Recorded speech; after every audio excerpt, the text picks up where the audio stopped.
Matigas ang aura ng lalaking nakahawak ng mahigpit sa pulsuhan ko na tila ba ayaw ako nitong mawala sa paningin niya.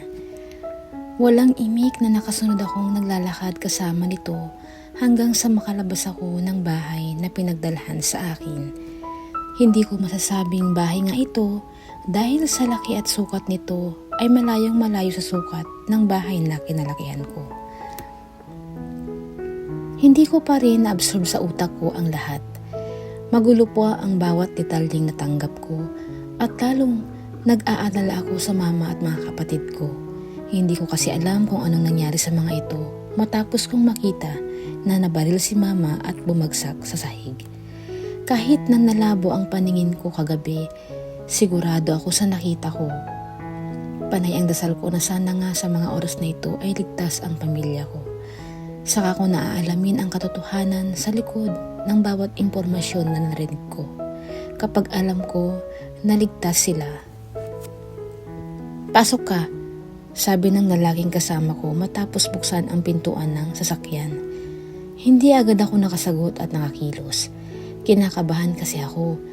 Isa rin kasi siyang estranghero sa akin at kahit napakiramdam ko ligtas akong kasama ito ay may pag-aalinlangan pa rin akong nadarama. Lalaki ito at mukhang may sinabi din sa buhay. Ayon na rin kung paano ito kumilos at magsalita. Nagsusumigawang malakas na aura ang kapangyarihan dito. He talk like he's have a full controlling authority sa mga bagay-bagay na kahit sina Tita Brianna ay walang kakayahang pigilan ito. Nang walang pasabing pumasok ito sa tila opisinang pinagdalhan sa akin. I said, "Get in. O baka naman gusto mong buhatin pa kita?" Mukhang walang pasensya na tanong nito. Mabilis akong pumasok sa takot na gawin nga nito ang banta. Akala ko ay uupo ito sa harap pero nagulat ako nang tumabi ito sa akin sa backseat matapos pumasok sa loob ng magarang sasakyan. May driver pala ito nakasama na naghihintay sa loob at hinihintay lamang kaming makasakay bago nito pinaandar ang sasakyan. Malinaw nakita ng mga mata ko kung gaano kalawak ang lugar at maging ang driveway bago kami tuluyang nakalabas sa lugar na yun. Don't worry, sa pagbalik mo sa lugar na yun, wala nang hadlang para makuha mo ang nararapat na para sa'yo. Sabi nito habang ang mga mata ay nakatutok sa labas. "Sino ka? At anong kaugnayan mo sa akin?" Diretsyong tanong ko. Marami kasing tanong sa isip ko at alam ko na tanging siya lang sa ngayon ang makakapagbigay ng kasagutan. Sa tingin ko kasi, base sa nangyari kanina, marami siyang alam na hindi ko alam. Nabuhay ako sa poder ni mama na walang kahit anong ideya ng pagkatao ko dahil wala naman ako nakitang kahit anong nagkasabing iba ako sa mga ito. Oo nga at napapansin ang pagkakaiba ng mga kulay namin ng kapatid ko, maging ng pisikal na itsura namin. Akala ko normal lang yun, kaya hindi ko binigyan ng pansin. Pero ngayon na nangyari ito ay malinaw sa akin ang lahat. Kaya pala iba ako sa kanila. Kaya pala. Pumasok ang magarang sasakyan na sinasakyan ko sa isa na namang malaki at magarang bahay. Kung hindi ako nagkakamali ay bahay ito ng lalaking kasama ko dahil lahat ng taong nakita at nakasalubong namin ay bumati dito na hindi man lamang nito binigyan ng pansin na sagutin. Bukod pala sa mataas na aura ng kapangyarihan ito, ay arogante din ang isang to. Hindi ko tuloy maiwasang hindi maawa sa mga kasama nito sa bahay dahil kung ganito ang trato nito sa mga kasama, ay mukhang wala din itong pinagkaiba sa mapagmataas na nakilala kong si Tita Brianna. "Magandang gabi po, Master." Bati ng may edad na babae na ka-uniform na puti. "Magandang gabi po, Miss." Bati rin sa akin ng bumaling ito na ginantihan ko ng ngiti. "She's Camille, my fiancé. Ayaw kong may malalaman na kung hindi niyo siya tinrato ng tama. Simula ngayon, dito na siya titira." Malakas na sabi nito na sinagot naman ng "Yes, Master" ng lahat ng taong nakapaligid sa amin. "Nakahanda na po ang pagkain, Master." Sabi ulit ng babaeng, ngayon ay alam ko ng mayordoma pala ng bahay na ito. "Follow me," sabi nito na naglalakad papunta sa kung saan. Dahil gutom ako, ay sumabay akong kumain dito. Kahit pa nag-aalangan ako dahil panay ang sulyap ng lalaking hindi ko alam ang pangalan pero sinasabing piyansi ako nito.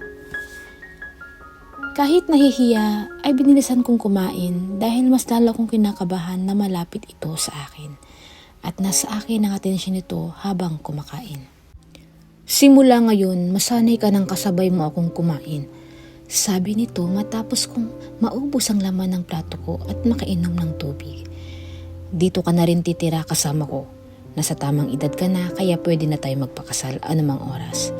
Kung tapos ka na, sumama ka sa opisina ko at mag-usap tayo doon. Doon sasagutin ko ang lahat ng tanong mo. Sabi nito sa katumayo na halos hindi pala nagalaw ang pagkain na sa harap nito. Isang magarang opisina din ang napasukan ko. Indikasyon na mayaman talaga ito. Naupo ako sa katabi nito. Itinuro nito ang bakanting pwesto sa tabi nito. First, let me introduce myself. I'm Daylan Mondrigan. Gaya ng sabi ko kanina, ako ang piyansi mo at magpapakasal tayo soon. Isa itong kasunduan ng mga magulang natin bago namatay ang mga magulang mo sa isang aksidente 18 taon na ang nakakaraan. Nasaksihan ni Aling Leonora kung paano pinatay ang mga magulang mo, kaya itinakas ka niya para iligtas sa mga taong gustong kunin ang kayamanan ng pamilya mo, mga taong pinagtangkaan ang buhay mo. Huli na nang nakarating sa amin ang balitang yon. Wala ka na nang makarating si Daddy at patay na rin ang mga magulang mo. Alam namin na si Brianna ang may kagagawan pero wala kaming matibay na ebidensya. Dahil malinis ang ginawa nitong pagpatay sa pamilya mo. Hinanap ka namin ni Daddy, pero ilang taon na rin ang nakakalipas at iba na ang itinuturing mong pamilya nang matagpuan kita. Bago namatay si Daddy, ay hiniling niya sa akin na tuparin ko ang kasunduan sa oras na dumating ang ika-21 mong kaarawan. Nahuli ako nang dating sa bahay niyo at naunahan ako ni Brianna at Conrad. Kaya nakuha ka nila para mapapirma sa mga dokumento na nagsasabing ibibigay mo sa kanila ang lahat ng karapatan sa ari-arian at kayamanan ng pamilya Baltimore. Awang ang labi ko sa mga narinig ko. Hindi ako makapaniwala na may ganitong mga bagay na nakatago sa pagkatao ko. Si Mama! Nakita ko na binaril nila si Mama bago ako nawalan ng ulirat kagabi. Halos pabulong na sabi ko. I'm sorry, she died. Wala na siyang buhay ng datan ko para sana magpakilala sa'yo at samahan kita sa birthday celebration mo. Sana dumating ako ng mas maaga. Sana nailigtas ko pa siya. Sana buhay pa siya ngayon. Malungkot na sabi nito. Napaiyak si Camille sa narinig niya. Alam niya na nagsasabi siya ng totoo dahil kita niya ang katotohanan sa mga mata nito.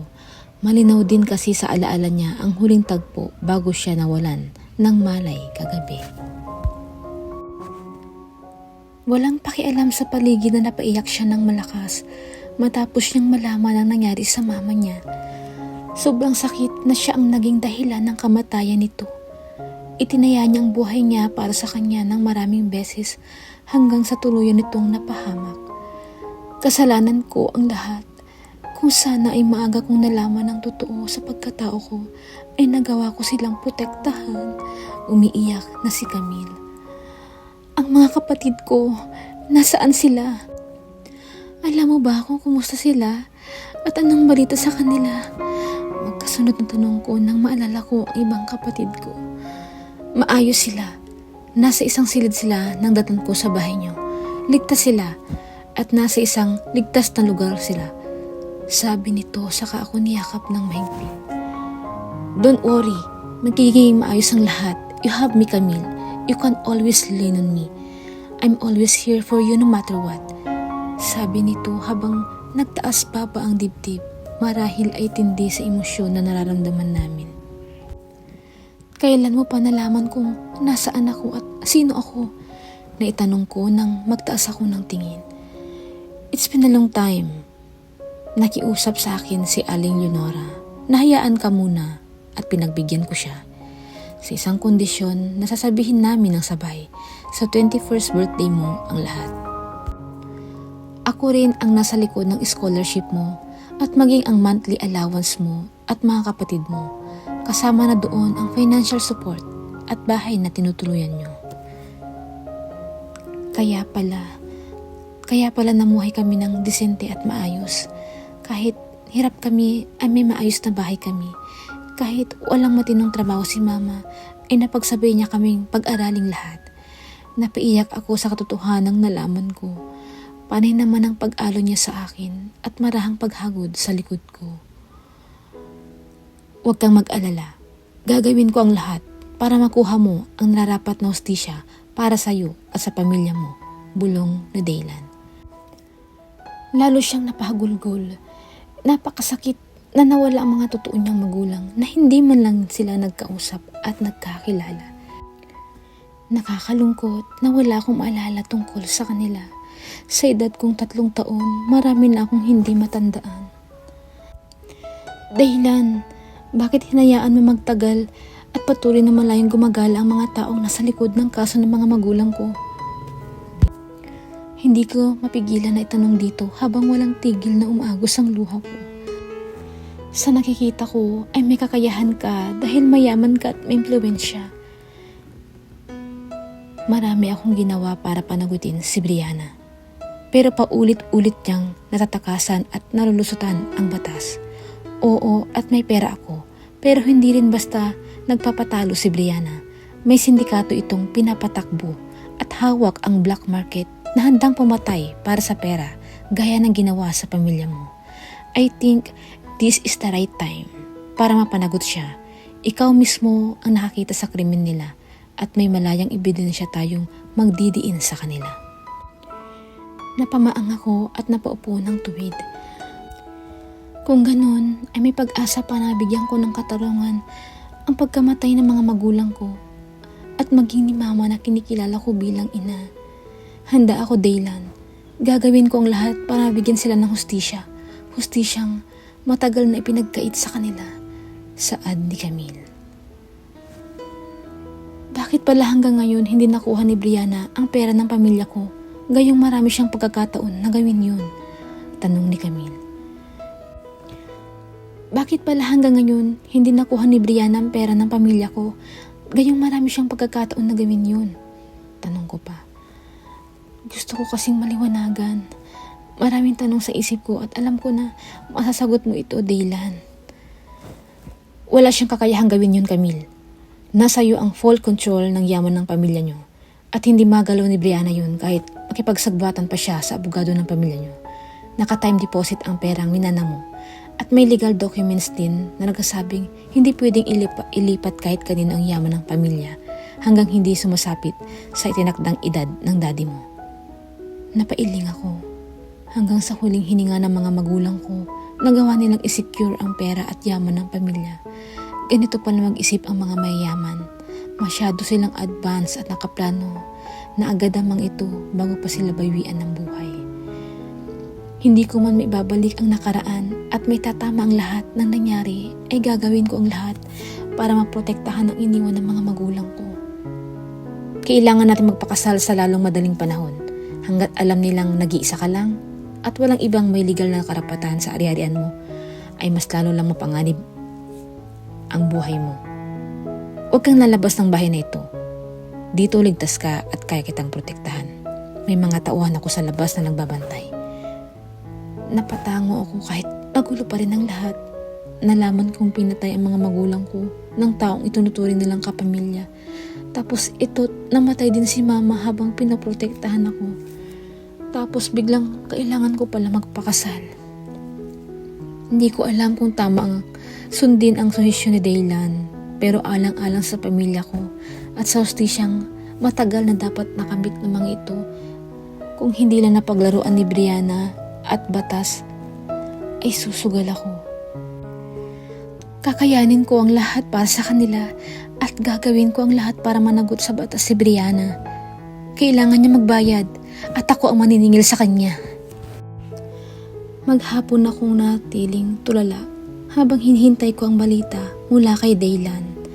Umalis kasi ito para personal na makita at mailabas sa morgue ang bangkay ni mama. Nagluluksa ako sa biglaang pagkawala nito, pero hindi rin mawala sa isip ko ang lahat ng nalaman ko. Kung paano nasira ang buhay ng pamilya ko dahil sa kasakiman ni Brianna. Siya ang punot dulo ng lahat ng ito, kaya't hindi ko siya mapatawad. Mabuti na lang at nariyan si Mama at pati na rin si Daylan na gumabay sa akin. Siguro kung hindi ako tinakas ni Mama sa mga panahong yun, siguradong wala na rin ako dito sa mundo. Malupit si Brianna at nagawa niyang patayin ang mga magulang ko, pati na rin ang taong umaruga sa akin, kaya hindi ko siya kayang patawarin.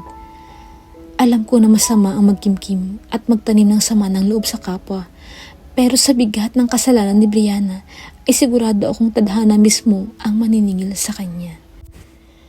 Kailangan niya magbayad, hindi lang sa batas ng Diyos kundi sa batas ng tao. Hindi niya pwedeng paglaruan at habang buhay natakasan ng batas. Siguro nga, bata pa ako, pero puno ako ng determinasyon. Determinado akong singilin siya anuman ang mangyari. At yan ang pangako ko. Bulong ni Camille sa sarili. Madilim na nakauwi si Dylan. Seryoso ito at matigas pa rin ang aura nang pumasok ito sa loob ng silid kung saan nagkulong maghapon si Camille. Kumusta ang lakad mo? Anong balita kay Mama? Magkasunod na tanong nito. Inayos ko na ang arrangement ng lamay at libing niya sa St. Dominic Chapel. Bukas ng alas 8 ng umaga ay dadalhin doon ang katawan ng mama mo at ilalagak ng ilang araw. Hindi pa final yun. Nasa iyo pa rin ang final na desisyon. Ikaw ang magde-decide kung hanggang kailan siya itatagal doon. Tumango lang ako at walang masabi kasi ang bigat ng dibdib ko para pag-usapan ang tungkol dito. Bago ka pumunta doon, kailangan muna natin magpakasal bukas. Inayos ko na rin ang lahat ng kailangan, maging ang birth certificate mo mula sa NSO, kaya maghanda ka na. Bukas sa muling paglabas mo, Mrs. Mondragon ka na. Sabi pa nito. Napamaang ako. Agad-agad gusto nitong makasal kami kahit oras pa at panahon ng pagluluksa ko. Hindi pa pwedeng sa ibang araw na lang kapag nailibing na si Mama? Lakas loob na tanong ko. Camille, it's risky outside. Oo nga at may mga tauhan ako nagbabantay sa'yo, pero hindi ko pwedeng ipagsakapalaran ang buhay mo. Akala mo ba madaling makapasok sa mansyon kahapon? Kailangan kong i-blackmail ang pinuno ng sindikato ni Brianna at magdala ng group of armed people para masiguro naligtas tayong makakalabas at makakaalis. 10 sniper ang nakaposisyon at nakita ni Brianna ang red dot ng laser na nakatutok sa kanila, kaya hindi sila makakaporma. Napaawang ang labi ko matapos marinig ang sinabi nito, kaya pala may nakita akong kulay pula na nakatutok sa noo at dibdib ng malditang babaeng yun kahapon. Wala sa nagilap ko na darating ang sandaling kagaya nito na nanganganib ang buhay ko at walang kalayaang lumabas para gawin ang gusto ko. It's time to rest. Matulog ka ng maaga dahil kailangan maayos ang itsura mo oras na lumabas ka sa public bukas. Maiiwan na kita. Sabi nito sa kamabilis na naglakad papuntang pintuan.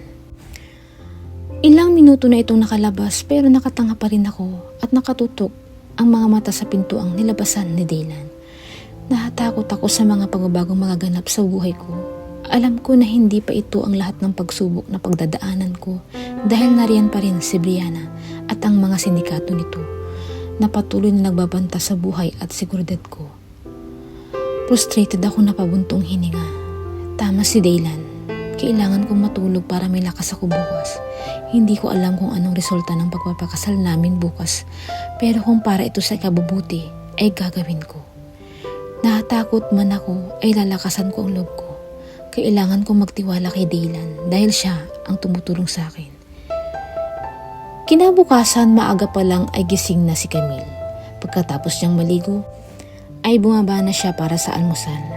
Naabutan niyang nakaupo at humihigop ng kape si Dylan. Agad itong tumayo nang makita siya at ipinaghila ng upuan. Kahit nahihiya ay binati niya ito. Kailangan niyang masanay sa presensya niya dito dahil magiging asawa niya nito. Ilang oras mula ngayon. How are you, Camille? Tanong nito nang makaupo na siya. Hindi agad ako nakasagot dahil napatingin ako dito ng abutan ako ng kanin at lagyan ng sinangag ang pinggan, kasunod ng itlog at iba pang ulam. Kailangan mong kumain ng marami.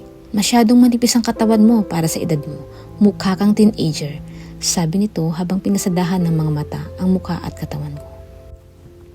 Napalunok ako sa sinabi nito at lalong nahiya, kaya sobrang nag-init ang mukha ko na alam kong namumula na ngayon, kaya napayuko ako habang kagat-labi. Ano bang tingin ito sa akin? Isang bata lamang? Siguro nga dahil mukhang mas may edad pa ito kumpara sa akin. Mukhang lagpas 30 na ito at mas naging matured pa lalong tignan dahil lagi itong seryoso at bilang lang sa daliri kong ngumiti. Magtatanghalian na nang may dumating na 3 babae. Pinagbihis ako ng mga ito at ipinasuot sa akin ang puting bestida at saka inayusan ng buhok habang ang isa naman ay panay ang apply ng kung ano-ano sa mukha ko. Hinayaan ko lang ang mga ito dahil utos umano ito ni Daylan kaya sinunod ko. Alam ko na kasama ito sa paghahanda ng kasal namin. Mamaya kaya hindi naman ako tumanggi pa. Papuri ang natanggap ko matapos makita ang final looks ko na ikinangiti ko. Maging ako man ay hindi makapaniwala na ganito ang itsura ko matapos ang ginawang makeover sa akin. Pinagbastan ko ang sarili ko sa salamin habang nakaupo sa gilid ng kama nang bumukas ang pintuan. Sa pag-aakala ko na isa iyon sa mga nag-ayos sa akin ay hindi na ako nag-abala na lumingon pa. Marami kasing tumatakbo sa isip ko at talagang okupado ang utak ko ng mga sandaling iyon. "You look so beautiful," narinig kong komento ni Daylan. Kilala ko ang boses nito kaya kahit na hindi ko ito lingunin ay alam ko na siya ito at lalo pang bumilis ang tibok ng puso ko na tanging siya lamang ang nakakagawa nito. Hindi ko alam kung ano meron sa kanya at ibang epekto ng bawat paglapit nito sa akin at maging ng tinig nito. "Ready?" Tanong pa nito.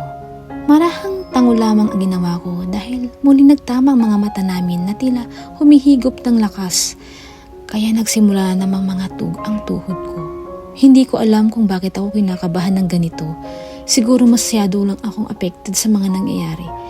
Kinapa ko pa ang puso ko sa takot na nararamdaman ko na paglabas ko sa sulok na ito ay may hindi magandang mangyari sa akin. Alam kong hindi susuko ng ganun kabilis si Brianna. Nagawa nga nitong patayin ang mga magulang ko kahit pa itinuturing siyang pamilya ng mga ito. Napabuntong hininga ako. Ang bigat sa dibdib at sobrang lungkot ko na nasa ganito akong sitwasyon.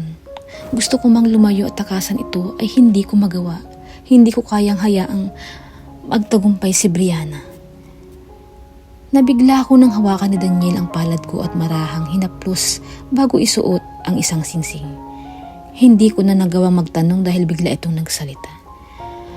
"Please take care of it. It's my family heirloom at ipinasa sa akin para sa babaeng pakakasalan ko. This is your engagement ring. Wala tayong maayos na preparasyon. Kahit gustuin ko mang bigyan ka ng maayos na engagement party sa kasal ay hindi ko magagawa ngayon. I promise, once na matapos ang lahat ng ito ay magpapakasal tayo ulit. For now, this one is enough." Sabi nito matapos isuot sa daliri ko ang singsing na sinasabi nito. Binaksan nito ang isa pang pulang kahon at nalantad sa mga mata ko ang isang diamond necklace na alam kong hindi birong halaga. "No matter what, wag na wag mong huhubarin ang necklace na ito, Camille. Promise me." Pakiusap nito habang matiim na nakititig sa akin. Tumango ako bilang pagsang-ayon kahit pa hindi ko alam kung anong dahilan nito. Kung ako lang kasi sa oras na makasal kami ay huhubarin ko ito at itatago. Hindi kasi safe na lumabas na may ganitong mamahaling bagay na suot kapag lumabas ng kalsada. Mainit sa mga mata na ng kawatan na nanariyan lang at nag-aabang.